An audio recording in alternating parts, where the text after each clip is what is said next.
And so every single day, you hear stories about different things happening in different parts of the country. Just hearing stories about vandalization of, what do I call it now? Electric wiring. Electrical short, and then some of these wiring or installations, it's all about the vandals, taking up these wires and taking them off. And people are buying them. Of course, go to electrical. Some of these things are sold. Or this even is sold really creepy. It's really sad because the persons who they are being sold to will not say they do not know that these are stolen wires. They won't say they don't know they are stolen. There are certain things that happen, and sometimes I ask myself, if these people do not have, these vandals, they don't have people patronizing them, they wouldn't be vandalizing facilities. But then, it is really sad. Every day we cry about how we have a shortage of amenities, shortage of infrastructure, and every little one that we get, we still have people vandalizing them. You build schools, Okoko primary school, for instance. You build Okoko secondary school, yeah. You put infrastructure. People go to vandalize the windows, the chairs, the doors. The other day was in my community. The person that eventually was tortured and then he died in Ifitogwari. Sadly, so he started with vandalism. And every time I ask, how do we cry that things do not get to us? And the little ones that get to us, we vandalize, we sell, and we go back to square one. I really don't know how the thought process works for us to be doing this to ourselves. But then, this is Nigeria. Good morning to you and welcome to the Polity on Udala Radio 104.7 FM, your seriously authentic dial. I am Chisom Chinedu. Franklin Ibuka is here as well. Good morning, Frank. Good morning, Chisom. Good morning, Tony. And you brought a sad reality we have amongst ourselves. And that's what makes me to always say that for everything that happens to us as Nigerians, we are part of it. Let me make reference to a few cases. Look at what happened in Oyo State, where people were kidnapped from their schools. Likewise, teachers were kidnapped, and one of them has been killed. Guess what? From the investigation so far, they said that those bandits or terrorists, they had help from locals who were giving them direction, telling them on how to approach the attack so that they will not be detected, even telling them the track to follow for them to be able to carry out the attack successfully. Then we now come down to this our area. Was it not here in Anambra State that after the second Niger Bridge was commissioned, people went to remove the tracks put there? People went to destroy it. Was it not around Opiwek that people went to remove rails used to decorate the environment, and so many others? In fact, in Oka, there was a time all these scrub dealers were arrested because they went to remove this manhole they normally put on roads. You talk about when even this Anambra government house was still under construction. People went there to vandalize things, and keep on asking ourselves, why are we like this? We don't have infrastructure, we don't have facilities. The little we have, people still go to vandalize them and say, come back to cry foul. Like you said, as long as the market is there, it will continue to thrive. So if only we can tell ourselves the truth and know that in one way or the other, we also contribute to what is happening to us in terms of leadership. And then that might be when we begin to cure ourselves or heal from these long years of poor leadership or leadership failure.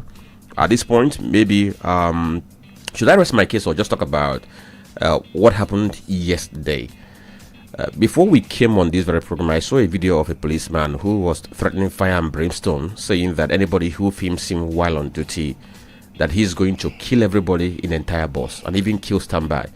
I saw that very video, but because there was no name attached to the supposed police officer and there was no command attached to him, I think he was also a mufti. Yes, so I chose to play down the video until after verification.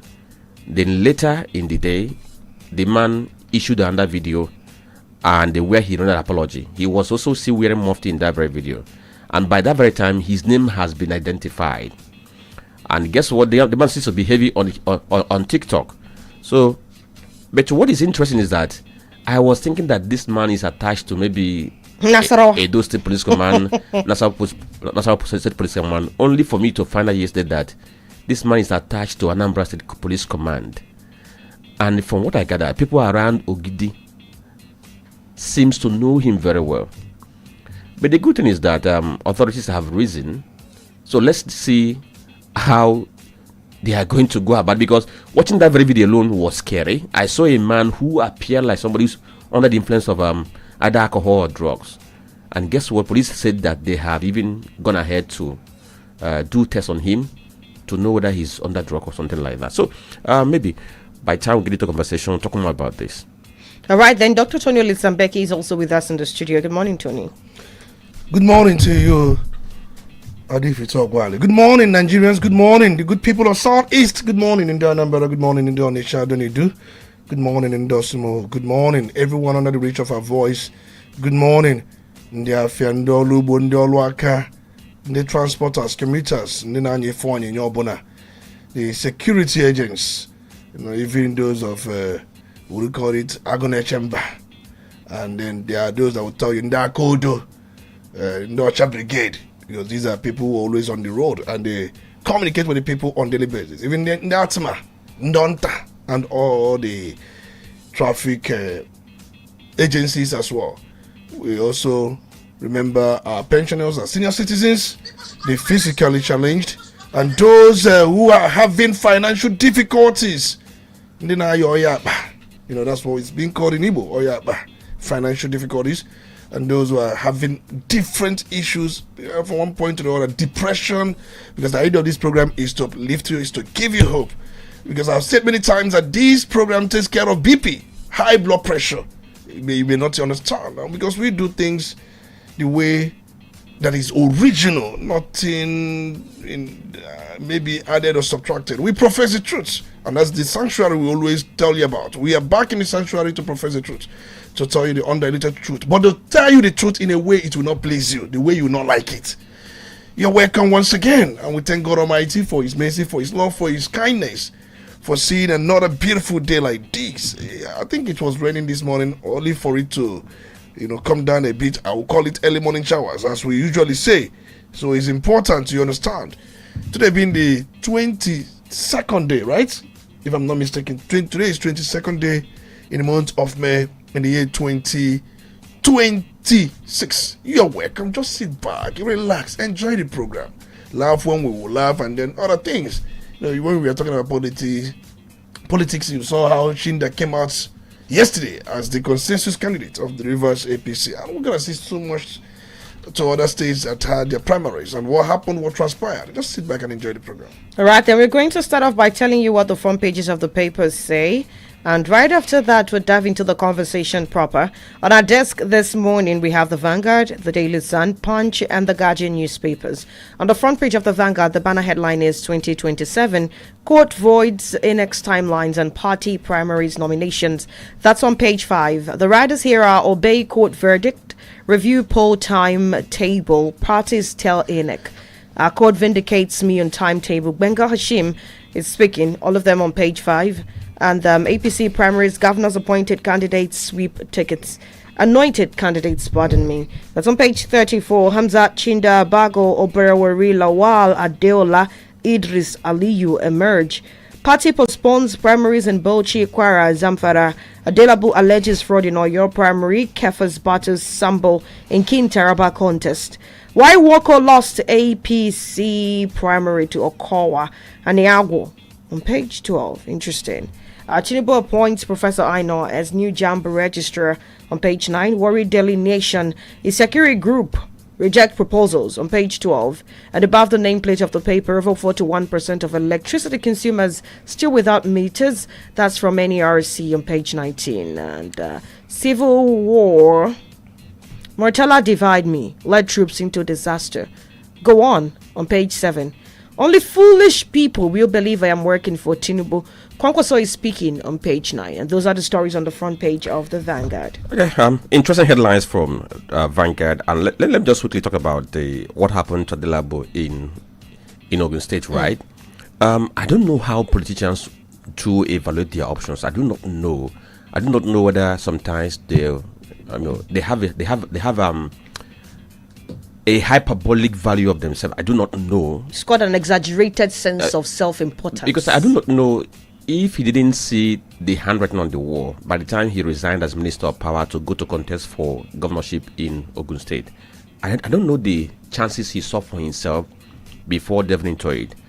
And now, all the Bagoya, they get, and if that is the case, he has lost out from the federal government and then lost out from this, because I don't see Tinubu making any move to reappoint him. Then he talked about the 39-year-old that the president appointed as the registrar of JAMB. 39-year-old professor. And this time around, he didn't go to appoint somebody who doesn't have requisite background in terms of examination management, technology, computer engineering, and what have you not. So now that we have this 39-year-old who live in our era, somebody that can be called a millennial. So let's see what he can bring aboard in terms of changing the fortunes of JAMB in the coming years. We'll look at the headlines we have on Punch newspaper. The big story there says APC unveils 25 governorship candidates as Kwara, Bauchi suffer delay on page 2. The writers say Hamzat Ali Yayi Maj in Lagos, Oyo, Ogun. 16 sitting governors return unopposed. Consensus crisis, logistics, stall governorship primaries in Kwara, Bauchi. Chinde Majis Rivers APC governorship candidate. Party unveils presidential primary guidelines. Chinese investors may acquire 51% stake in PH Warri refineries on page 19. 39-year-old Professor Aino succeeds Oloyede as JAMB registrar on page 27. And the headline here says Oyo kidnap carried out by dislodged jazz terrorist. DHQ is saying that on page 28 of Punch newspaper. Go on. East was misled over Aburi Accord on page 27 of the Punch newspaper. And then there's a picture story there. And with that, we conclude the headlines on the front page of the Punch. All right, then let's move on from the Punch newspaper, and we have the Nation, the Daily Trust rather, and on the front page of the Daily Sun newspaper, the banner headline here is Court annuls INEC deadline for party's election timetable. The rider is sets aside revised rule on party primaries, submission of candidates' particulars, withdrawal and replacement of candidates that conflict with the Electoral Act 2026. Find that on pages 6 and page 26. And we have insurgency, military mass sustained pressure on terrorists, bandits. Shetima is speaking. The defense minister calls for collective action against terrorism. Find all of those on page 27. 2027. NAS INEC sued over obnoxious provisions of Electoral Act 2026. On page 26. Marwa urges Nigerians to counter toxic pop culture that glamorizes drug abuse. On page 5, the rider here is NDLEA inaugurates own radio station, Clean Beats 91.5 FM. Interesting. Oba of Benin meets Rotary International boss, demands repatriation of artifacts. On page 26, Anyoko others raise the alarm over worsening insecurity, poverty, demand urgent action from FG. On page 5, CBN gives banks more time as legal hurdles store recapitalization. On page 2. So what do you think about this NDLEA? Owning a radio station, where you have some law enforcement agencies own a radio station where, for them, they believe that they're going to use that to communicate about the harms associated with those bad habits. Police owns a radio station. The military does too. Yes, owns radio station. Military owns. In fact, if you go to Enugu, there's one station in Enugu now owned by. Okay, let me not call the name. It's owned by the military, but nobody knows, unless if you are an insider. That's where you're going to know that they are the one that. In fact, that station is located inside its 2 division. That's quite interesting. But the thing is this: in as much as it can be seen to be a good move, but I do not know, because sometimes if you are so much involved in the issue of image making, management, and you leave out the necessary thing for you to do, it might not end well. So let me just leave it at that very level. In my estimation, I think if it's in the line of pop culture, I think they might have a point there. No, for the area of pop culture, no problem. I'm talking about owning a radio station for communication purposes. The thing is, this station could be limited in terms of where does it reach.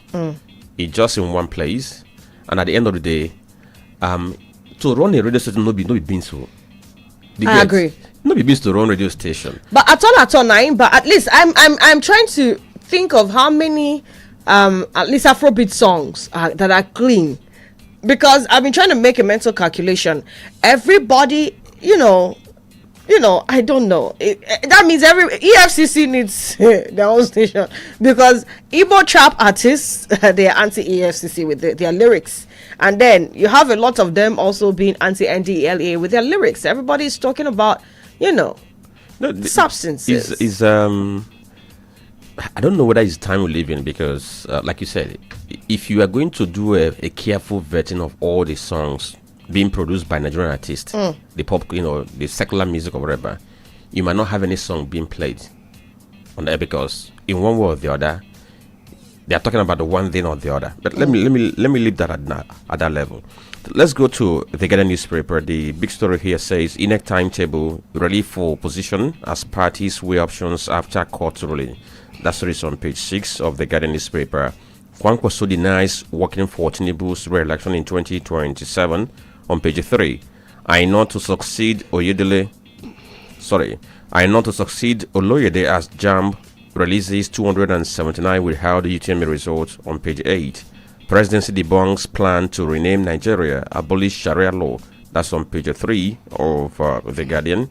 2027 APC consolidates as governors loyally sweep primaries. The story is on page 6. You see the picture of some of the governors who have returned. In Enugu State, it wasn't a contest. Mba was clear. In Delta State, it was just ratification. And if you go to Zamfara and Co., as in some other cases, it wasn't a contest. But in some places like Kwara and Co., the contest has been very heavy. Then let's go to another headline here that says Lagos Island account for over 27% of criminal cases in Lagos, says government. That's on page 5. India Africa Summit postponed due to Ebola outbreak. DR Congo is in crisis now. Yesterday, I saw people setting a health facility on fire because somebody close to them died, and they went to hospital to take the body, but the hospital said because it was connected to Ebola, the body was not going to be released, and they began to protest. Next thing, the tent in the hospital, they had to set it on fire to register their displeasure about what is happening. Then the last headline we have here on page 6 says over 72% of discos fail metering threshold, bill consumers arbitrarily. Just like Gadika Ezoku Amambuchimwaka. So these are the headlines we have on the front pages this morning. And of course, the first story on our table is not on the headline, but it actually happened here in Anambra State. A police officer who took to social media to threaten that anybody caught videoing him is going to be shot. We're going to play the audio. Later on, the police commander of the state, which coincidentally is Anambra State, came out to address the issue, and then he put out an apology video also on social media. This is a serious threat, I dare say, but let's take a listen. Any day when I did work duty as an officer, I did with my rifle, I did work, make somebody video me. Make that oga wey give una order say una dey video us, he go do your burial for you. He go bury you. Now he go bury you. The numbers of how many una big una go kick away. Now he go bury una. Allah, they burn anybody well. Video me when I'm on duty, performing my lawful duty in Nigerian government, Nigerian police for 26 years. They will suffer. They suffer every time, every day suffer.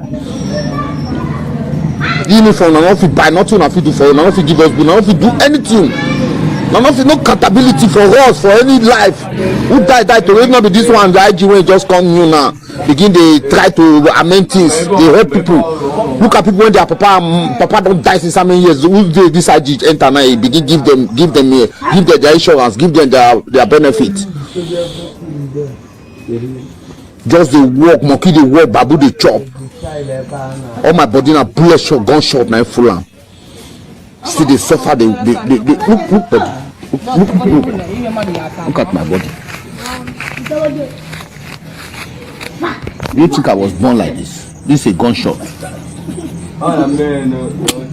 They burn anybody well. Just carry your camera.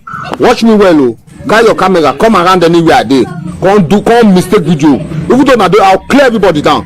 the awful boss. Anywhere, if except the person not stand near you when they do, I'll clear everybody down. I swear to God, if I not do, I may die. They burn anybody Papa way. Come and video me. That guy when tell you that police officer and give the order to the video policeman on duty. Oh yeah, now chop on a nyash. Now see wahala. Now see problem. Problem go rob on a generation. Cause this idiot one are not go anywhere. Now not fit go learn work. Now not fit do anything. Now police body not get power. Why not go the video soldier? Where did they work there? The DSS are no. Police will carry wahala for head. Every time problem will kill you now. It's really sad and funny at the same time that a person who is supposed to be a protector of the people is threatening to kill them for being if he gets videoed. He put out an apology, but before I play his apology, this is what the Anambra State Police Command had to say. Good afternoon, men of the press. You're welcome to this press stitch by the Anambra State Police Command on the arrest of a police officer captured in a viral video with threatening violence conduct. Gentlemen of the press, the Anambra State Police Command wishes to formally address the public concerning a viral video currently circulating on social media in which a police officer was seen threatening violence and engaging in conduct unbecoming of a member of the Nigerian police. Following a prompt review of the video, the command immediately identified and arrested the officer involved. The officer is an assistant superintendent of police, ASP Newton Isohad, serving in the command. In line with the disciplinary standards and ethical code of the Nigerian police, internal disciplinary proceedings have since been activated against the officer. As part of the ongoing investigation, the officer has also been subjected to a drug test to aid the command in establishing all surrounding circumstances and ensuring a thorough and transparent process. The Commissioner of Police, Anambra State Police Command, CP Ikeye Olutubu Fellow War College, member National Institute of Police Studies, PhD, strongly condemns the conduct displayed by the officer in the video and reiterates that the Nigerian Police Force is a disciplined institution that will not condone misconduct, abuse of office, incitement, or any form of unprofessional behavior capable of undermining public trust and confidence in the police. The Anambra State Police Command, as an entity, further assures the Anambra and the general public that the outcome of the disciplinary process will be made public, and that any officer found culpable will face appropriate sanctions in accordance with the extant laws and police regulations. The command uses this opportunity to remind officers and men of the Anambra State Police Command to remain professional, emotionally balanced, and respectful while carrying out their lawful duties, especially in this era where actions and conducts are constantly subjected to public scrutiny. We are in the media age. The command appreciates members of the public, all civil societies, all social media users who continue to assist the police with credible information capable of improving service delivery and accountability. Residents of Anambra State are encouraged to continue reporting incidents and behaviors capable of undermining public peace, safety, and confidence in security agencies. Thank you so much, and God bless you all. Thank you. All right, then, let's listen to his apology. Good morning, everybody. Good morning, Nigerians. Ogarisi, good morning. You are from Delta and from Edo State. So I've been pushing a video since update from time. It doesn't go viral. But the one I make yesterday now, it don't dey push. Because when I don't hear say I say no, I doesn't mean it like that.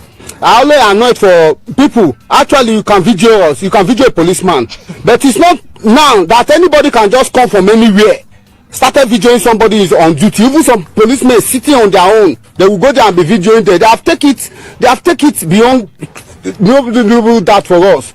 If we even make the policemen not to work active, because we are supposed to work active, go they fear, say may they not video, may they not do this, anything can happen. I'm a full Nigerian, I'm a full born of Nigeria. My father is a soldier. I grew up in the barrack, Kaduna barrack. I was born in Kaduna. There's never a time. Anybody that knows me should talk to they will tell you my duty, my police duty. I've served in this country. I doesn't mean it like that. But just because of annoyance, but because of some other people have started making trending video about policemen and all. You should not do us like that, because we will not have a capable time to work as activities, men. I'm not just talking. I talk with annoyance. And if I talk, the thing pain the vessel like that, Mona forgive me.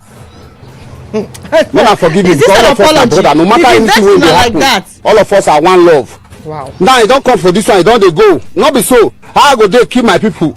How many are there? We don't do that. Everybody should. Anywhere they ask of me, people will tell you testify the glory of me. I not be person. Will not be person where they go for. Will they begin go back? No. If you stand by unity, say I don't work mobile for 12 years. I work. I serve my fatherland. I know say yes. Now my heart I take the serve am. I know the serve am they find money. People who know me go testify about me. RC, forgive me. I beg the whole Nigeria. Mona forgive me. That statement I just annoyance of things when they happen. Now things when they happen the pain person. Normal human being when he lie down, he go pain am. He go pain am. He go pain am. Who don't suffer well, not be saying that today. Now annoyance, see my body. A bullet be all this one. All this are gunshot injury. I don't want to show my lap. See my body. All these are gunshot injury. See them. Look my body. All these are gunshots. We don't suffer well for the work. So now annoyance. See my body. Look at my chest. Look at my chest. Bullet don't chop and see my hand. See my hand here. Just take a break. I will show you my body. There's never a shame there. We don't suffer well. We don't want to complain. I even have a surgery that I'm supposed to do. These are gunshots. These are gunshot injury. And just so you know, he actually put his pants down to show us his legs. Injury, yeah. This is my gunshot injury. I don't collect bullet. We don't. Okay, so that is his apology. Tony, let's start from the basics. That threat, what do you make of it? For start, I feel like this guy sounds very trigger happy, and his investigation shouldn't stop here, in my estimation. When the video was trending yesterday, I have not even listened to the works, but I just listened to it now. But I saw the one of apology, but I didn't see the very first one. But it's good that you played the audio and we all listened.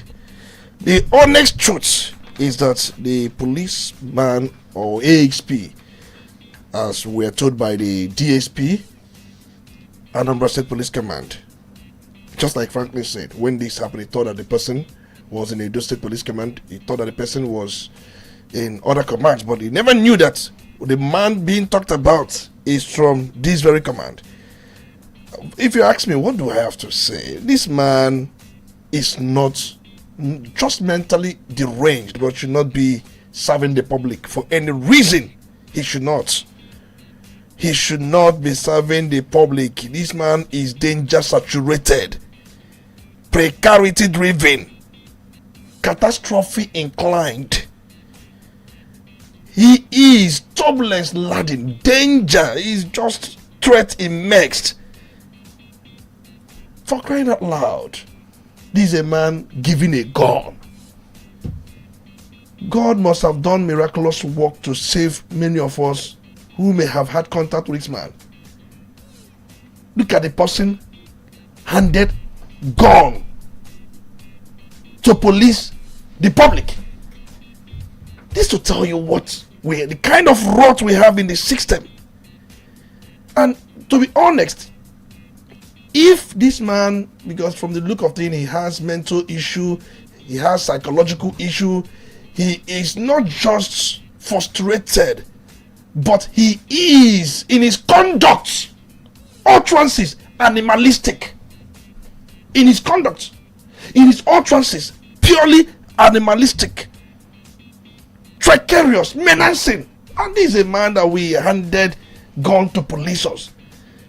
Let me say this, because I know the IGP was the one who ordered the public to video police officers at work, but do not do it in such a way it prevents their operation and other things incited. At least 1 or 2 or 3 conditions incited, but you have the freedom to video police officers at work. You remember I've been talking about body-worn camera. If we have body-worn camera, we wouldn't be talking about video, because nobody likes to be monitored. Give me a gun, let me go all out there and do the police work. The way they collect money, the way they stop. The other day, we are told about some policemen in Bayelsa State Command and River State Police Command, where they were involved in kidnapping. They will kidnap people from their during the operations, during their stop and search. Take them in their vehicle, take them to the bush, and also reconnect with the families, and then extort millions. These were police officers. They are not. They are rogues. This young man, from his utterances, from what he said, is a rogue. Yes, that's what he is. Having served out 26 years in the police and having gunshot injuries cannot be a justification for this animalistic behavior. Let me say it. Apart from the fact that the IGP was telling the public to video police officers on duty, even if he did not say that, Nigerians have every right not just to video policemen, even the soldiers, everybody. Go to section 22 of the Constitution. It talks about accountability. Media, radio, television. When you talk about media, that word media has encapsulated social media, even when social media was not invoked when that part of the Constitution was written. But the word media, that's the word of Constitution. Media, television, radio, at all times shall uphold the fundamental objective principles of this Constitution, and must and shall hold government account. When you talk about government, institutions of government, they are part of government. And also there was, I think there was a ruling, it was in Warri, if I can still recall, where a court of competent jurisdiction made a ruling on the issue of videoing officers while at work. So it could be that IGP may have had a prior knowledge of that very ruling. I think it was a federal high court in Warri, in a suit between Maxwell, Nosakere Walfu, and IGP, where the courts, in that very ruling, that was in 2025, last year, and affirmed Nigeria's constitutional right to record police in public. I'm talking about federal high court in Warri. Police cannot harass, seize devices, or threaten public or members of the public who videoed them while on duty. I'm quoting the federal high court in Warri that made that very ruling last year. In fact, the court awarded damages for violations, and the court also maintained that police must wear visible identification while on duty. For me, what this ASP did was just a snippet of what we have in the force. There are those who share this sentiment. There are those. Remember one MC, I don't know the name of the MC, who had gone to video some police officers while on duty, and he was telling them, I am MC so person, I am MC, and he was telling them, why are you collecting money from this man? Why are you collecting money from this man? Why did you harass this man? Why did you... Most checkpoints are used to defraud the members of the public. Let's be honest. Of course, we know the importance of checkpoints. We cannot really rub it off. We cannot rub it off. But we know what they do most times at the checkpoints. Nobody checkmates the checkpoint.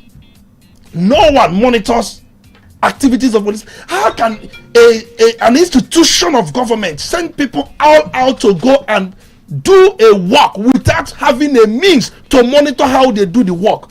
Are we still in 21st century, or are we back in 19th century? I will send you to do something, especially where I will hand ammunition, guns to you to go and perform this operation. There's no way to know what is going on there. It's really beats my imagination. The other time I was here looking at when Bodily One camera was introduced, I talked about the riot that happened in UK in 1981, the reforms they made in 1984, how they embrace it, how before over time it gradually becomes a kind of tradition across different countries, even in the United States of America, in even Kenya, in South Africa. Because you must police these people. Why they police us? Nigerians, we police them. Policing is not one-way traffic. You police us, we police you. I have reservation for what I heard this morning. People, we are talking about this trending video before now. I have not come in contact with it until you played it this morning. I saw a police officer apologizing. I was like, what was he apologizing for? And look at his apology. His apology is tainted with arrogance, rudeness, and it has no respect for the authorities. It was saying the Oga that told you for you to come and video us, that the same Oga will come and bury you. Indirectly, he was referring to the Inspector General of Police. What that means that he's a rebel. That's what it means. He's indirectly referring to the Inspector General of Police that ordered Nigerians to video policemen at duty. And he said that Oga that instructed you, that give you command to videos, will be the one that will bury you. That he will shoot a full load of boss. He does not care that he will. And he said he swore to God. He used profanity, explicit.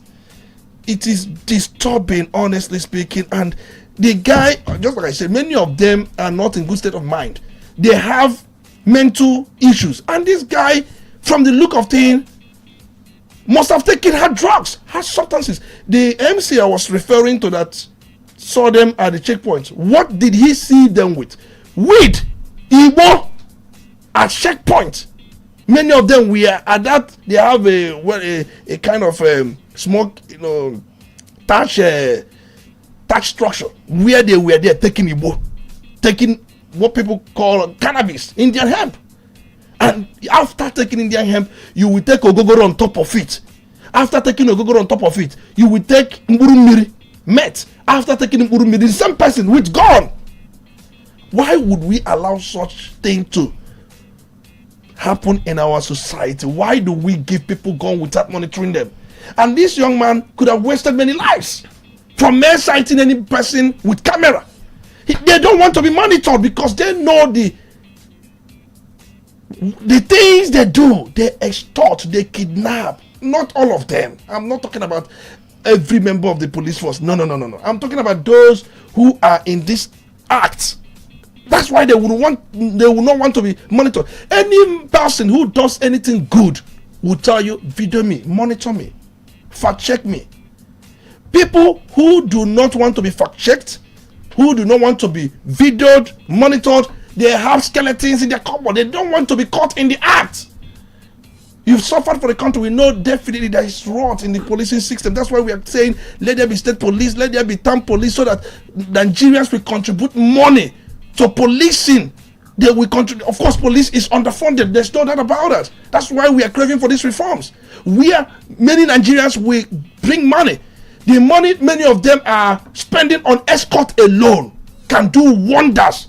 Yes, because they have just few escorts. Do you know how much they pay for these escorts? Situations where we have the kind of policing system we have, and they bring this money for general policing, not their own policing or not their own security, general security. Do you know how much police realize from escort money? What is it being used for? Those who make this money do that because they cannot have security.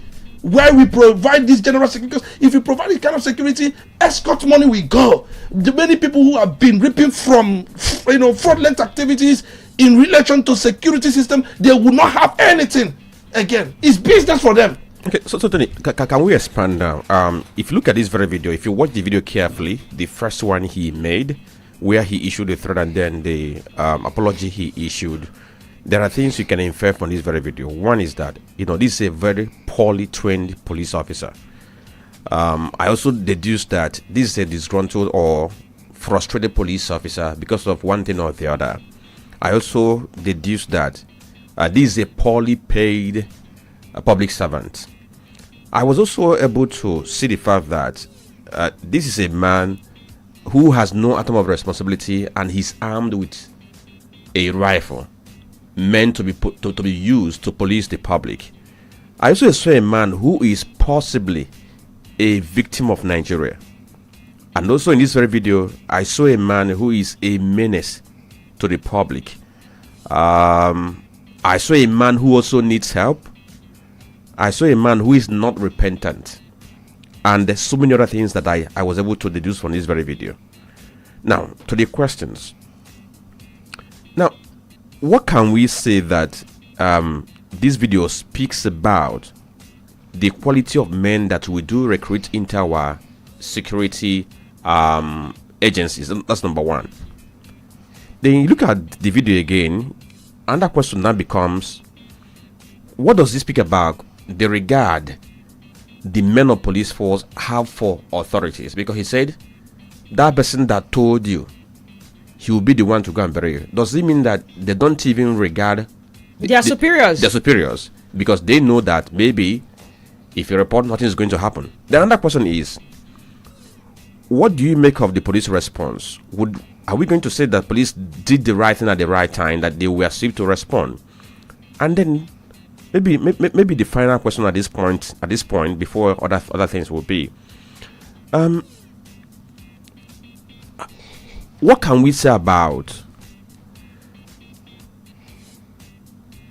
having policemen who could have the nerve to go on social media and speak in this very manner, knowing that there is a police rule that stipulates how an officer can use social media, and then he had a nerve to record the video and post it on TikTok?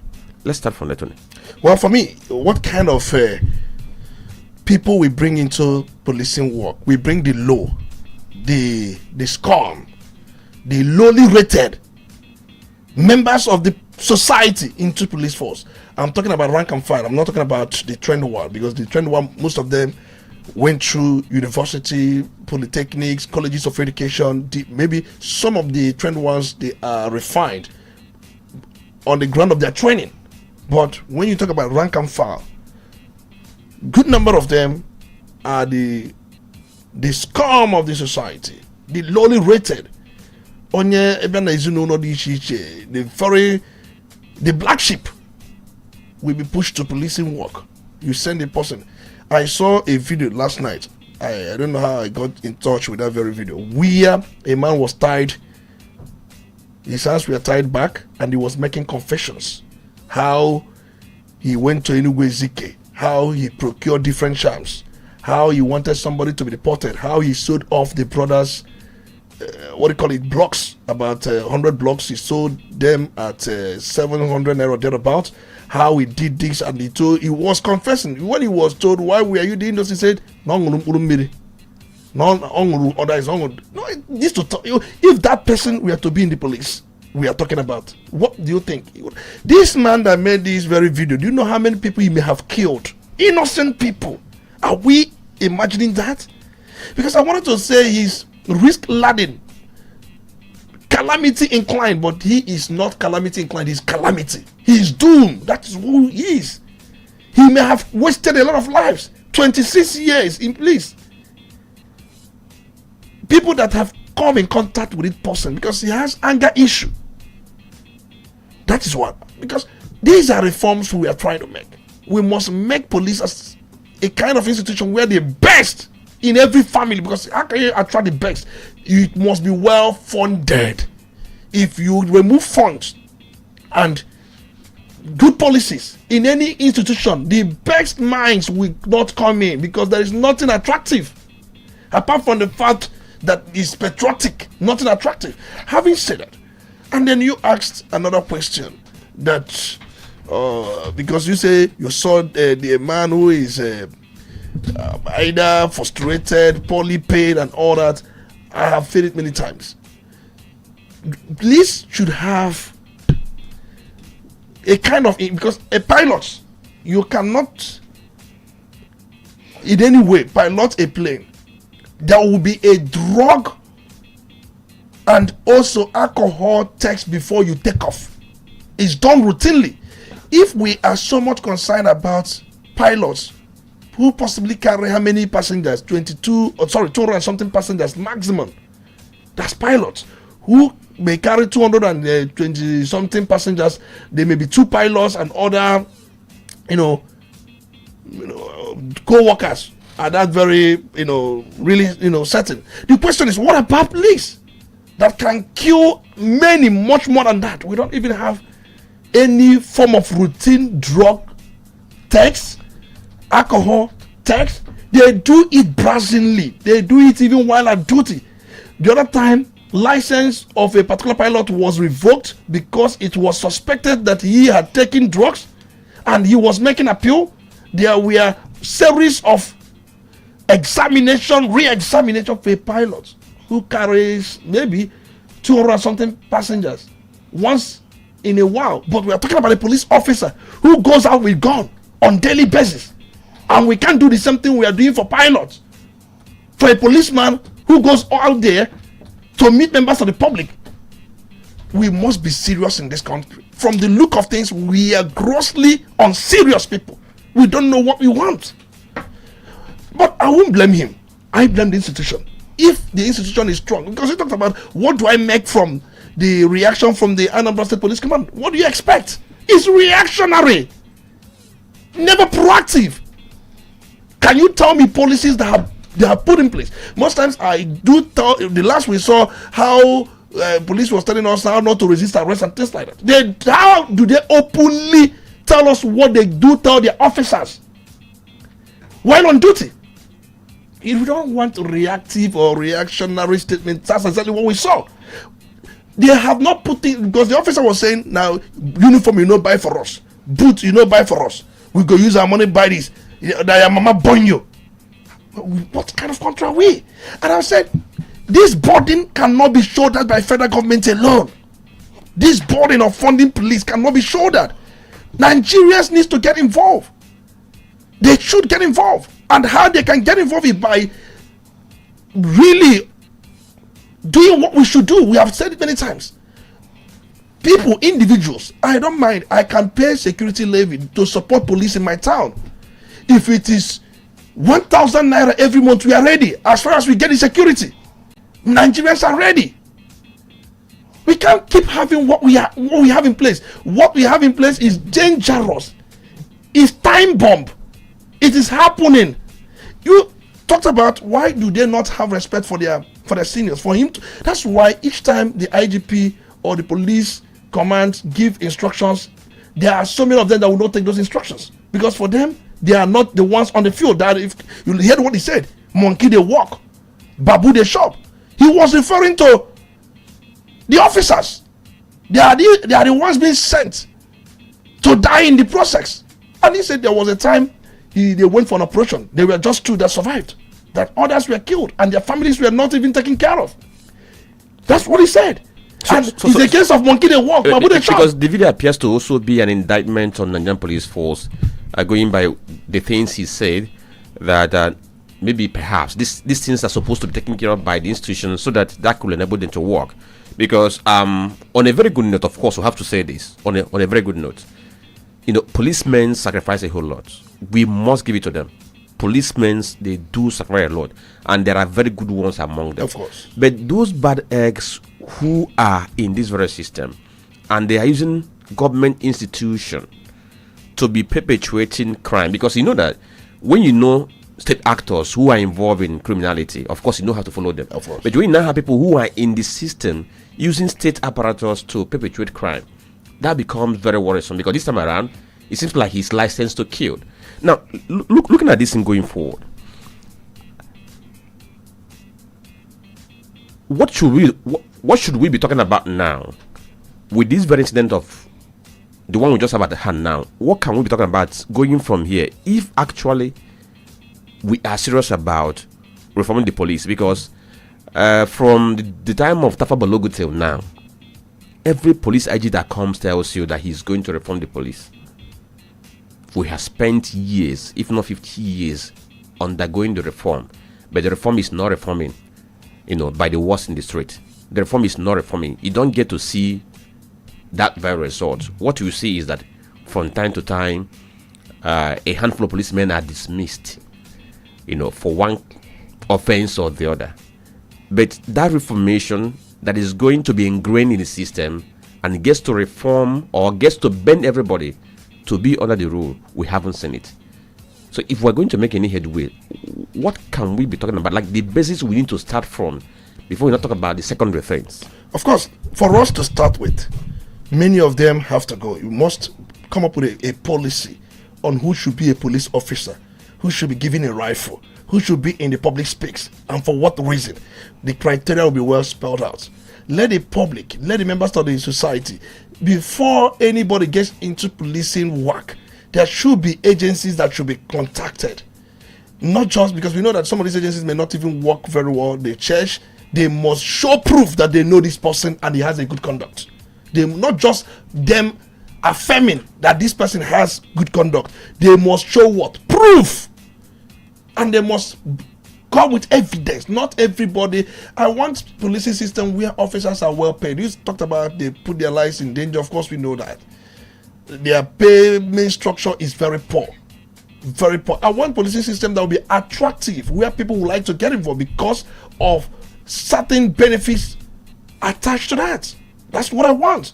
And you can't have these benefits and have poor remunerations. They don't even go together.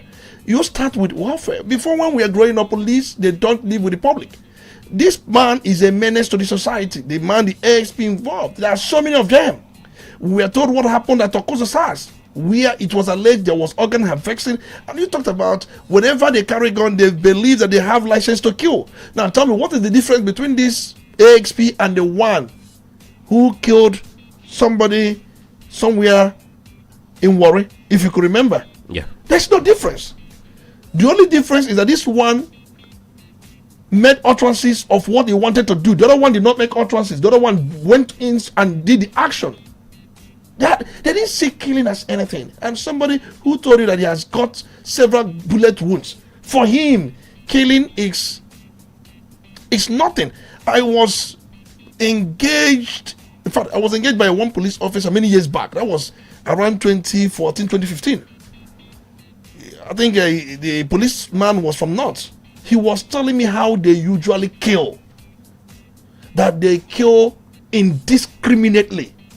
We are talking at night. But he was telling me the rot in the system. He was confessing. I didn't know when he started telling me all those things.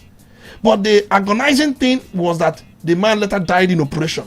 There was an operation they went for. I think he was killed by bandits. They killed him. But he told me at a point that sometimes he was restless, that his soul never had peace. He was seeking for peace. And he told me sometimes whenever he stays in his parlor, voices, he'll be hearing voices. I asked him, voices from where? People crying for justice. The language they use. They don't use the language, the code language we use here.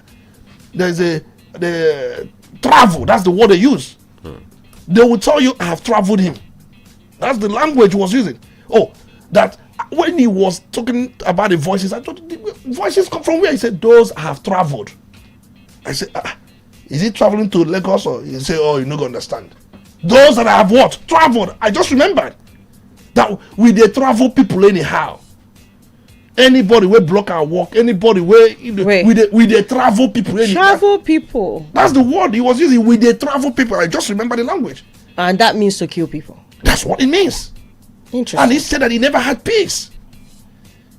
That and one thing about him is that he's one of those that you can send whenever there is robbery, incident, armed robbery. He will get a result. He will get results. He usually gets results whenever there is robbery, kidnapping. Send him on duty. He will give you results. But that does not mean that he cannot travel anybody who stands on his way. He travels people. That's the language he used. And he was telling me he so needed peace. But unfortunately, in one of these operations, he was killed. But it tells you a lot. It tells you a lot. Man, just to drop a few words. Anambra State Police Command. Okay, let's say, okay, we commend you for rising to the occasion by first of all arresting him, keeping him in custody, subjecting him to drug tests, because for that very video, it's deducible that he could be taking some substance. So by the time the outcome of the test comes out, police say they're going to communicate. So we are hoping that by the time the test comes out and any other process that happens, they will be able to communicate to let's know how this very is going to end. But to be honest with you, this man, no, definitely the system does not need him. It's not about the system. Nigerians do not need him. Like, we would not want to see him, and he should be prosecuted for threats, for the works he used. We know what it means to use expletives, invectives. We know what those things mean. Profane, he should be at least taken off from the force. I know the internal dictionary because he's a doom. That's what he is. All right. It's really unfortunate. This is the Nigeria we live in. I am hoping that this is not swept under the carpet. We have still not gotten full details on what's up with him. The media has not been kept abreast with procedure concerning the person that killed Ogidi Mina. And there are still unanswered questions, because the last time I checked, there was a concern raised about how he went on that operation without his team. And so the team that was allegedly dismissed with him and being tried, we don't understand that part of the story yet. And we also understand that the two persons who accompanied him on that operation are not police officers. What about them? What is happening? Because they are accomplices to this crime. The police force in Nigeria has a lot of questions to answer, and it's really unfortunate and heartbreaking that no one really gets to hold them totally accountable. We're hoping that this one doesn't become one of those many cases. Yesterday, politically, the Abuja division of the Federal High Court has set aside the revised timetable and schedule of activities for 2027 general election issued by the Independent National Electoral Commission (INEC) for being inconsistent with the provisions of Electoral Act 2026. Of course, this is sequel to a suit filed by the Youth Party challenging the next time frame for the conduct of the 2027 general elections. According to the revised timetable, all 18 political parties are to submit their membership register by the 10th of May, conduct primaries and selection of candidates, and submit everything related to that before or by the end of May. And also some other things that have been detailed in that particular timetable. But Tony, how do you feel about this judgment and the implications? Of course, the judgment for me, I have to applaud it, because the INEC rules or guidelines cannot, be superintendent over the electoral law. Electoral law comes first against INEC rules. You remember, it was the same INEC rule that says that there will be portal for viewing election, that some of these things will be transmitted electronically during the 2023 election. Before the Supreme Court says their rules are not known to the law. Their rules should be to regulate their internal processes, not something that would affect the general public. But then your internal processes, if it is positive, it becomes something that can be shared. Now, we know very well Section 29 of the Electoral Act says that every political party shall not later than 120 days before the date appointed for a general election submit to the Independent National Electoral Commission (INEC) in the prescribed form the list of the candidates the party proposes to sponsor at the elections, along with other their personal particulars and orders. The Federal High Court is also of concern about these very provisions of the Electoral Act, which he says that INEC rule abrogated it, violated it, and INEC rule cannot supersede electoral provision of the law. And it is important that we know how we have under section 82 and 84 that parties must have conducted valid primaries under these sections before submitting some of these things. So they cannot in any way have valid primaries in a time you restrict or you're shorting and you want them to submit by fire by force. We know why that amendment was made, that you have to do this before you conduct a primaries, not later than 21 days. That's what we are told. That's what new amendment as amended in 2026 version, that the political parties must submit what? The list or their register. They must submit their register not later than 120 days to their not later than 21 days, to their primaries. That's what the new amendment says. But INEC guideline that restrict political parties in a way they cannot have what is also written under section 29. 120 days. Election is, that's why the court elongated it to September. Because the court was counting from the date of election when it was announced, and 120 days, according to the court, will expire around September. So what that means that political parties have 120 days, as according to the court. That's what it means. They have about 120 days. That the one INEC issued them through the guidelines that you must submit 21 days and gave them the INEC locked down the window, abridged the window. The window says 120 days. Why are you saying that the political parties must have their primaries when? Or no, later, as INEC, based on INEC guideline. I think the last window, I think the last date for the window is May 30th. May 30. And for them to have it around May 30, it means that 21 days must be below that May 30. I don't know if you understand me. So what it means that the court look at it from that angle that it cannot be May 30. It can be September. And why it will be September? Many of them that have had their primaries can still move around. So the defection window has been opened by implication. The ruling yesterday opened the defection window. Those who had contested primaries in one political party and lost out, they can move to another political party and contest primary. The court nullified the register so far submitted to INEC. Tony, hold on, please hold on. Because I will still come to that very thing you just raised now. Because if you look at this critically, you might want to ask whether this court judgment is a lifeline or a trap. Because what if INEC goes to appeal this very judgment, and at the end of the day, appeal court dismisses the judgment of the court of first instance, and somebody had depended on the judgment of the court of first instance to defect to another party? Okay. But look at where I'm going to. Okay. Let's look at that section 29 again. Okay. It's talking about the window that political parties have to submit the list of candidates the parties propose to sponsor at the elections. Okay. And these are people who are going to emerge from primaries. It's not talking about the window parties have to submit a register to INEC.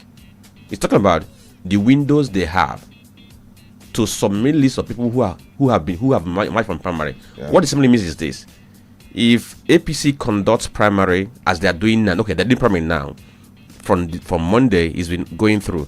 So if they end up finishing their primaries, that they have a window outside what INEC has stipulated to submit the list of people that have emerged from their primary election. If you look at the surface of this 29, that's what it's saying. Yeah, of course. I want us to also go to section 80 something, because that's another section that is that the person who filed the suit was actually asking court to interpret section 82 of the Electoral Act. If you look at 82, maybe I have to read it verbatim the way it is here, so that we now know what it's talking about. Now 82 says,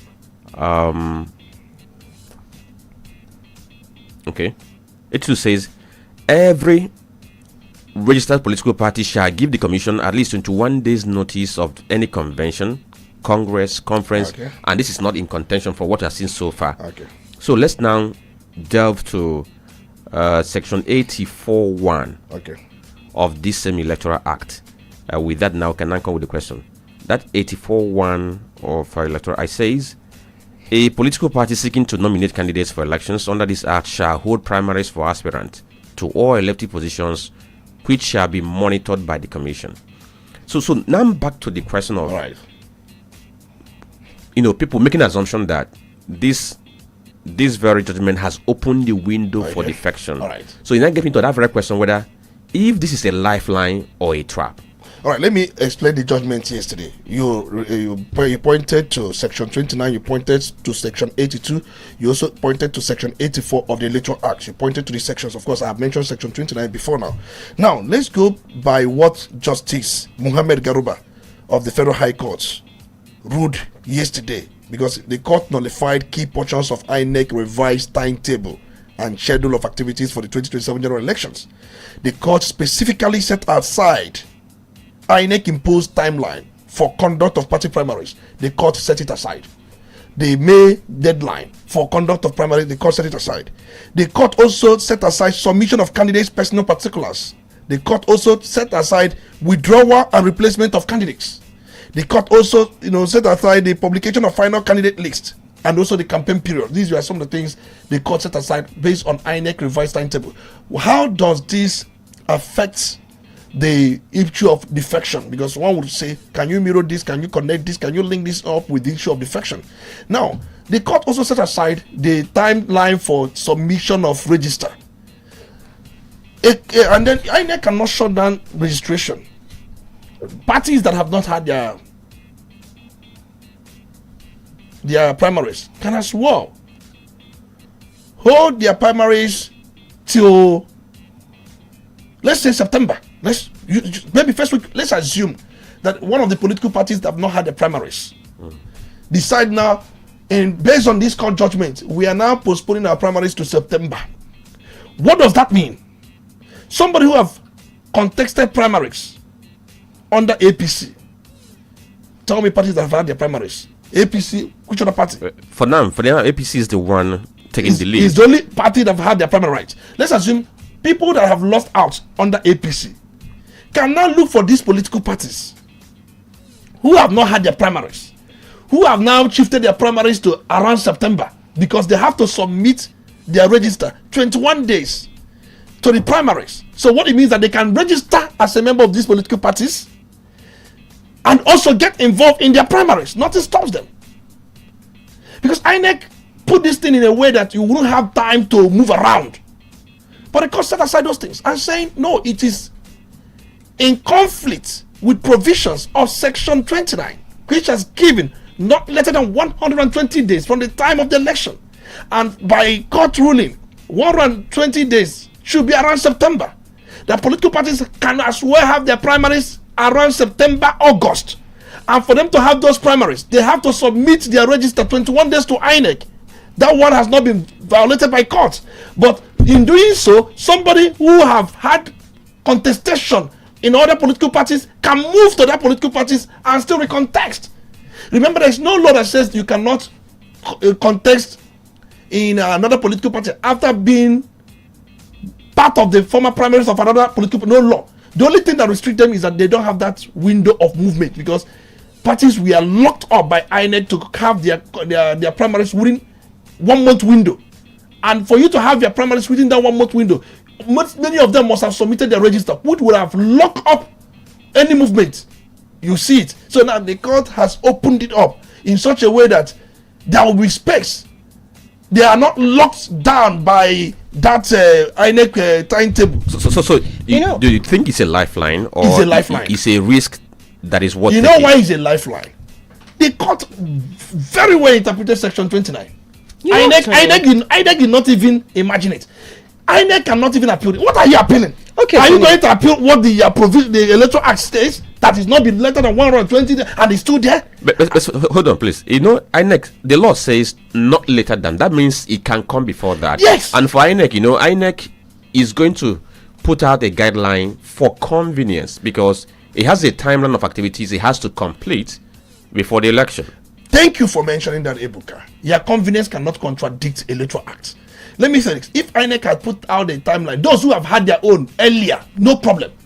But the ruling yesterday said those who have not had their own, still no problem. INEC, your timetable must reflect electoral law, Okay, not Tony, convenience. I'm curious about one thing. You know, when Franklin asks if this is a win or a trap, something struck me. You see, more often than not, when people lose in a party, they go to another party. Yeah, of course. And with what it used to be before the judgment yesterday, it kind of closed the door and also saved these parties some madness, right? You saw the communications. So with this happening now, is this going to bring about some sort of internal strain on parties? Some sort of would I call it a turn up, I don't know, like pull up some kind of storm with people now having the window to come in and go out and things like that? For me, because if you look at the screening, those who went to court saw the screening, the way people were being screened out. You remember I did say the other day that there are no criteria for screening and screen out.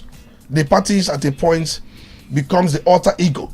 They stand at the threshold. In fact, they becomes the adjudicator, the executor, and they appropriate whatever they want to appropriate.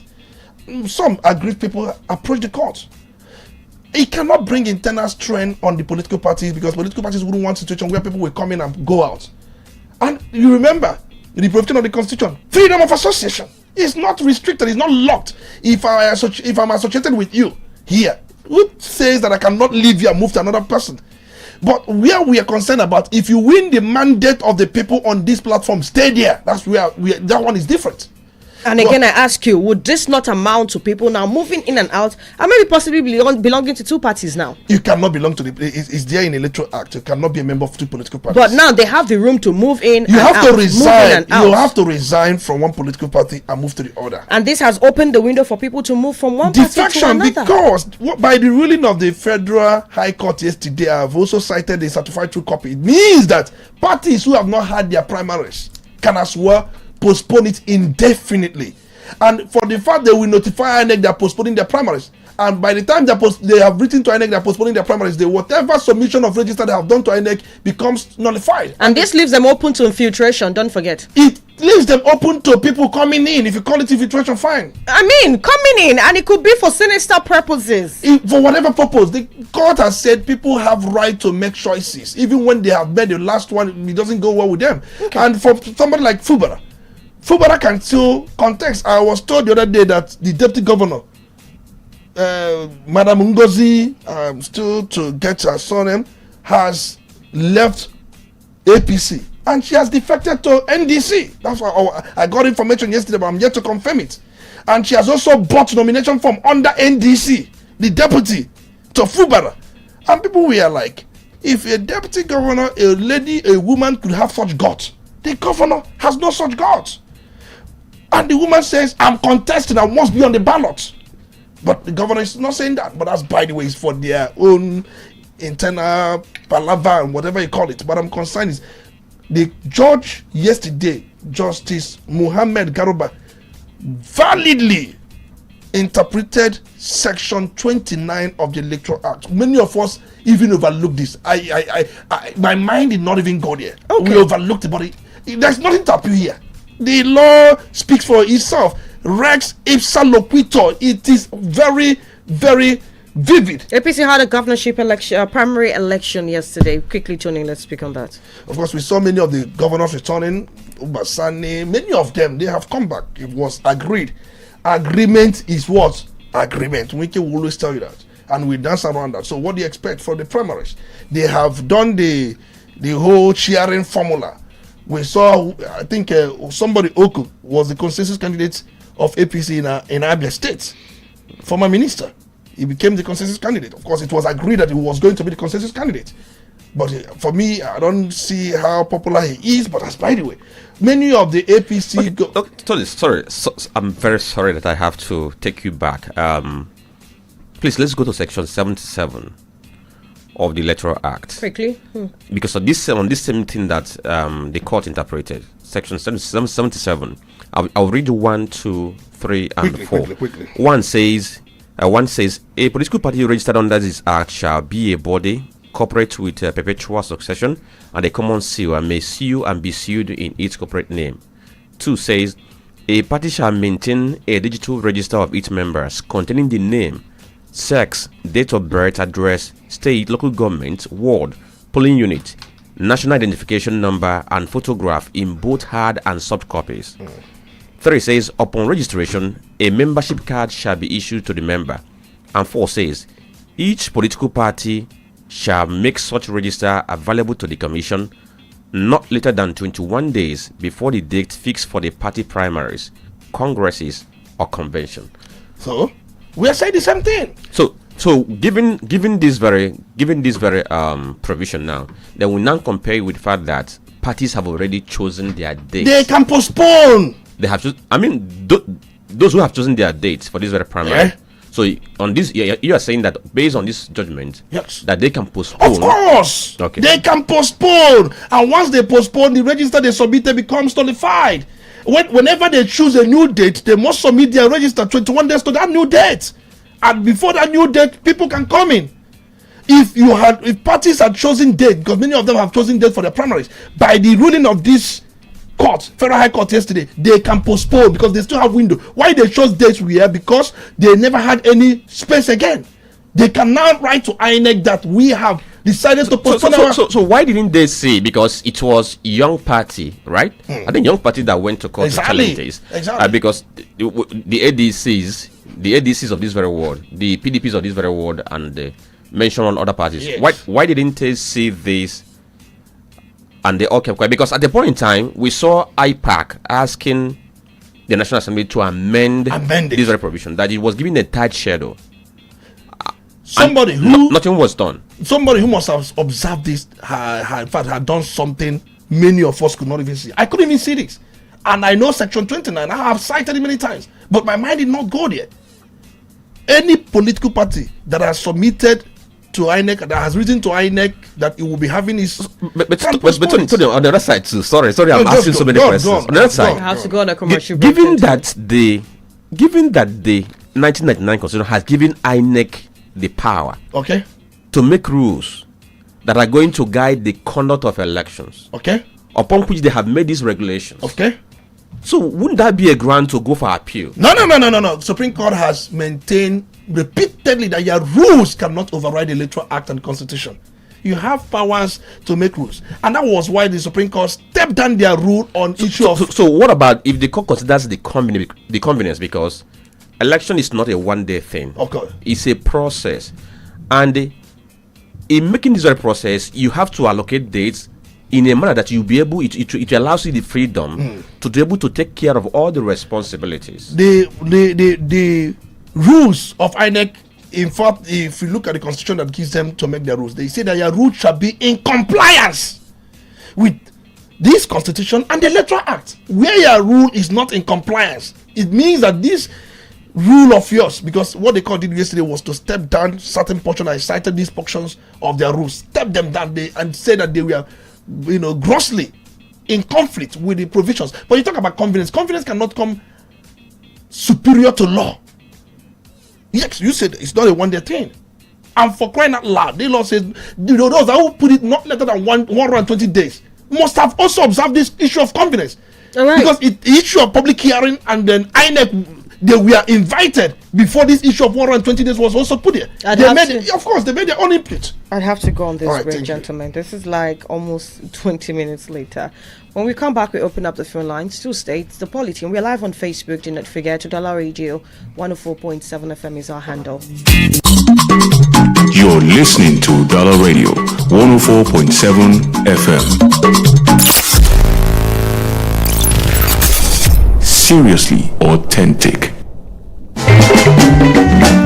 Searching for a place to eat good food and still enjoy premium relaxation? Stanley World Agwoka got you covered. Welcome to Stanley SFF Restaurant and Opriche Lounge Agwoka, where taste meets class. From hot, delicious local dishes to mouth-watering African and continental cuisines, pepper soup, grilled meat, rice, drinks, and many more. Everything is fresh and satisfying. Step into Opriche Lounge, a calm, classy environment to chill, hang out, and unwind. Perfect for friends, day dates, and after work relaxation. Chop well, drink well, and feel cool morning, afternoon, and night. Stanley SFF Restaurant and Opuiche Lounge, a haven for good food, great vibes, top security, and steady comfort. For further inquiry, call 0814-565-6920 or 0813-855-8009. Attention schools, attention young champions. This Children's Day, it's time to think fast, speak boldly, and shine brightly. Udala Radio 104.7 FM Onitsha presents Children's Day Debate 2026. With the theme, Phones in Young Hands, Freedom or Risk, what's the right age for kids to use phone?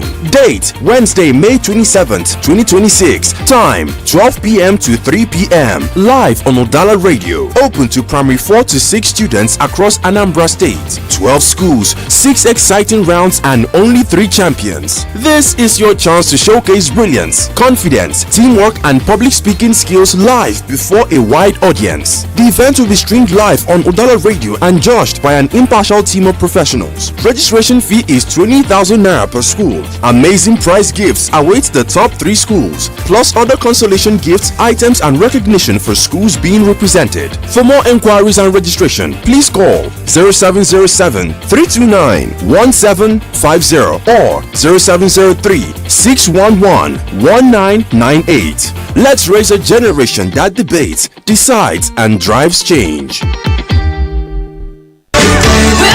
The families of Chief Simon and Mrs. Cecilia Ezude, alongside the family of late Mr. Pantaleon and Mrs. Regina Ndubisi of Adazienu, Anambra State, warmly invite you to the solemnization of the holy matrimony of Makwachuku Dominica and Chukunonso Innocent. Date, Saturday 23rd of May 2026 by 10 a.m. prompt at St. Dominic Catholic Church, Yaba, Lagos. Reception at Paradise Event Arena, Plot 261, Murtala Mohammed Way, opposite Oakplace by Alogomeji Bus Stop, Ebute Meta, Lagos. Chairman of the day is Chief and Mrs. Ozulonye Madwabuchuku Obinwa Ugogbe Adazi of Mako Crystal Homes Limited. The royal father of the day is Mr. and Mrs. Raphael Ejidike, King of Boys Pelele. Sponsor Chief and Lolo Obiora Unebu, Ichie Okenwa, Chairman Maspanda, Lagos State. Host clubs are Guardian Angel Club of Nigeria and White Star Club of Nigeria. For inquiries, please call 0803-692-6782. Udala Radio 104.7 FM.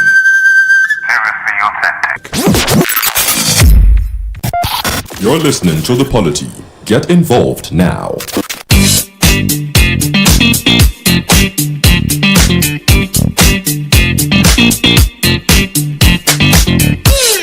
Now let's get to hear you. 0803-221-6973, 0803-827-6694. Those are the numbers to call. You have 2 minutes. Go straight to the point, and of course, let's be as objective as possible. Drop your comments live on Facebook, Udala Radio 104.7 FM. Good morning. Good morning to something I do. Mr. Frank and Tony Luxembourg.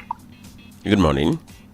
Let me start by saying that, Mr. Frank, honestly, you're a wise man. My name is Maroke, Chief from Monitor. So, this question you asked Mr. Tony about the court judgment, whether it is a trap or you will win. Mr. Speaker, you answered it very well the way it's supposed to be. But you fail to understand who you are dealing with is Tinubu and APC. To me, this is a very big trap for political party, and they should never tell into it. How do I mean?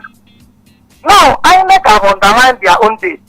If you miss to conduct your own primaries within that date, I don't know. You just don't forget about it.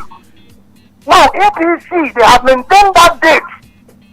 Remember, no other political party have did their primaries, but APC have done their own. Now they are within that date. Then, if other political parties may follow that lower court judgment, remember, this is a lower court judgment, not even appeal or to Supreme. Now, if you want to extend your date, choosing whatever you think, they may use it against you, even if you win. I know what I'm saying. APC, Tinubu, they can use anything to hold. They are just looking for something to hold because they know that they are going to lose the election. So they're just looking for something to hold, to beat you in the court, the day of the court, you go for the tribunal. So I am advising every political party, they should maintain these dates. Thank you. You understand? And that policeman, who is, I don't know, if this man is still holding a rifle now, I don't know the kind of country we are living in. By now, that rifle should have been taken away from that man. He's not even supposed to be a policeman, no matter the kind of approach or whatever. Thank you very much. Let's hear you. 0803-221-6973. Good morning. Hello. Yes, good morning. Hello, good morning. We can hear you. Good morning. Please go ahead. Yes, this is Polity. I'm calling from Let's hear you. You see what's happening in our business? A police officer that makes a same life and property. Look at the kind of getting out from his his mouth. You know, sometimes you may be able to tell us that we should do that and that, you know, though you are doing your job. If you see what matters are facing in the hands of this God, men in black, you will pity the Nigerians. If you go to the even of other states, in Oman, at the hospital cast, if you go there, people men at the front of their gate, collecting money from the motorists, stopping money from good Nigerians. But I have to ask you here, the men, are they not seeing this is happening? So I don't know when they come on air, they say something just to folks approach them. But in secret places, they will start doing all my things. You're a man with God. Then how do you perform this content? See, they do this one of the hundreds of these policemen. There are many problems beside. They do there are good ones too. But we are tired of people. We are tired of because the hands of apologizing. Thank you very much. All right then. Let's take to the 2 minutes mark, shall we? Good morning. Hello, good morning. Yes, good morning. My speaker, good morning. Mr. Franklin and good morning. This is Akamere. Akamere is calling from Fegi. My speaker, I just want to ask a question. Now, Fubara has come out and tell us that he's no longer interested in this governorship election. I want to ask now, if Fubara should defect to another party, how is it? Is it not a shameful act for him to defect now to go to another party? Also, this police officer, yesterday when I was looking at his utterances, I was scared because this kind of man, if he meets you on a jungle, he will just kill the person and lay an accusing finger on that man. Because if you see the way he was talking, he was doing as if he's somebody that forced him to enter that police force. You enter it and you are blaming people for your misfortunes. You know, this is saying your papa will bury you there. He was just spitting on people. You know, that kind of, this man, I'm saying that this man they should just take him out of that police officer. Because this man is not worthy. He's not worthy to be a police officer. So please, this Fubara issue, just share more on it because we want to learn more. Thank you. All right then. Good morning.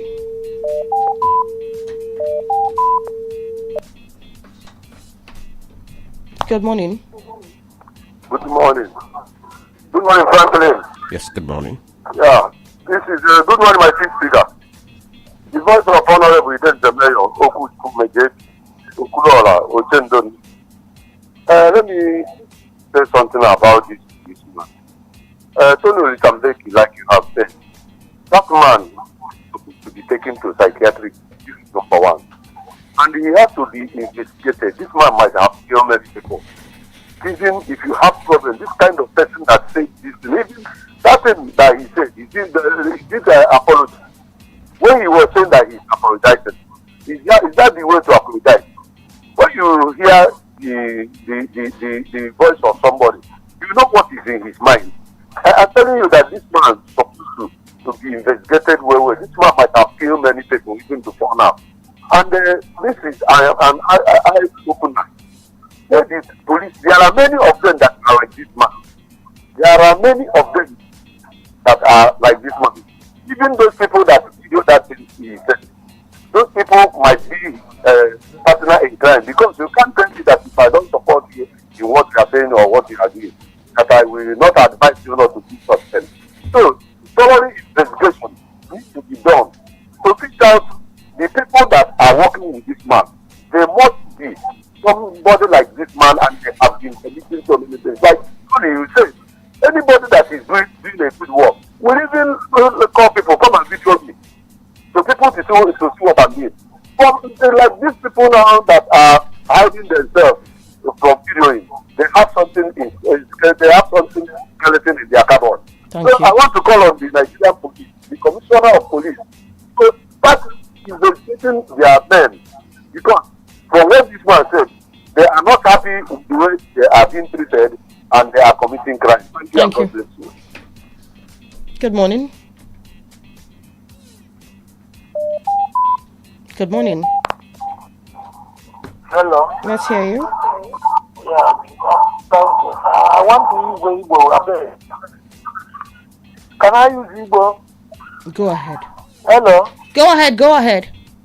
If choice you know even about this policeman. That policeman for Ikoyaju. Imani for Buna and Luwapo, but Ikoyaju. Amarifonia Abu.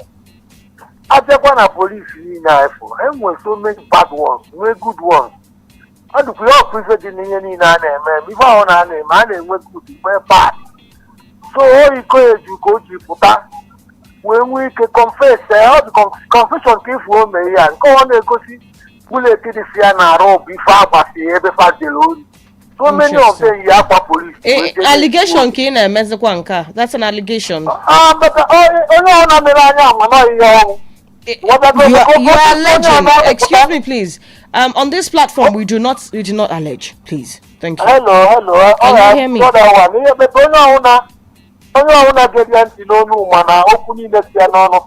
Very useless. What I go? So, ordinary professor in a good way when keep Thank you. Let's head over to Facebook. Udala Radio 104.7 FM is our handle. Okay. This one is from Dr. Missy Molebra from Owerri. She says Nigeria is too divided and requires every ingredient of unity. This unity can be achieved when citizens see ourselves as children from the same parents and unite to achieve common goals. I'm just trying to shorten that. Oluchi Chima says that police officer doesn't really know that it is we, the citizens, that employ him to work for us, and he is now threatening his employer with our guns, uniform, and license given to him to operate as a police officer in the same country we call our own. And he says, please, the police officer needs to be arrested, sent to rehabilitation center for total reorientation and orientation. He also added that he needs some rehabilitation. Then Gochuku Frank says they should not hurt him, just send him to a mental asylum. He needs rehabilitation. In the same vein, the government should also address the welfare issue he raised ASAP. He said they suffer untold hardship, buy uniforms and boot themselves. Is it supposed to be so? Let's be frank. Rotrat Obiawu Iketu Christopher from Nsubwe says the policeman is not worthy in character to be carrying a gun. As a policeman, the gun must be taken away from him, as he must be subjected to psychological therapy. Most of the policemen have a negative ideology about their work, and we do everything possible for them not to be exposed. Mr. Kweselesin says police reform should start from the top. If not, the worst are yet to be unfolded. the level of impunity, human rights abuse, and lawlessness displayed by the policemen on Nigerian roads are alarming, just because they have the backings of those on top. So, if the excesses should be curtailed, the reform must be holistic. J.Q. Bishop says the police officer should be dismissed as quickly as possible. You can't take his threat as a mere content. If he is not satisfied with his working conditions, he knows the right channel to table his grievances and not threaten the public. He can still quit the job if it's not conducive for him. He posted from Accra, Ghana. Funai Reader says, please, the Anambra State government should be monitoring the activities of police officers within the state. Well, it's not Anambra State government that monitors police. Police has its own monitoring unit. It also has a police service commission that is in charge of discipline and other things about the police. James Okegod says, when some flagrantly tell, when someone, I think maybe that could be when someone flagrantly tells us, video them, collect evidence. I smear such demagogue because it's easier to give instructions than to act wisely in precarious situation. The act of barbarism by some state actors is mind-boggling, and you are at risk if you attempt to expose that. With this, I will still insist that we aren't right for state police. Several members of our force have this kind of orientation. Okay, and Chukwemeka Anthony says he says, Tony, Nigerians are not ready to pay any 1,000 naira security levy with you. He said you should speak for yourself. So if they can't slice down the humongous resources our political office holders take home, is it out of our minute fund in our pocket that you want us to contribute for the police? I beg, Nigerians are not with you on that. Okay, thank you for your input. Then Chinedu Bani Emenike, speaking of protecting our infrastructure within our area, I just sent a video to your studio Facebook page on what a city mayor is building on Government Road. We're going to look at that. Innocent Nzubechuku, please, sorry if it's not, I can't do that now.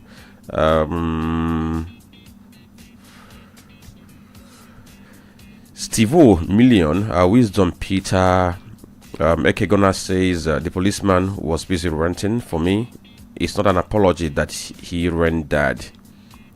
They should collect the gun from him. Stephen Okiziobika from Germany, he says, thanks for the analysis on the court judgment of yesterday. Then he goes on to say, I believe many losers in APC might jump to NDC and ride on Peter B's wave to victory in 2027. Stephen Chimezie says, God bless you guys, thank you. He says, I'm so disappointed with the opposition parties. So if the youth party didn't take INEC to court, INEC will not be forced to obey the electoral law.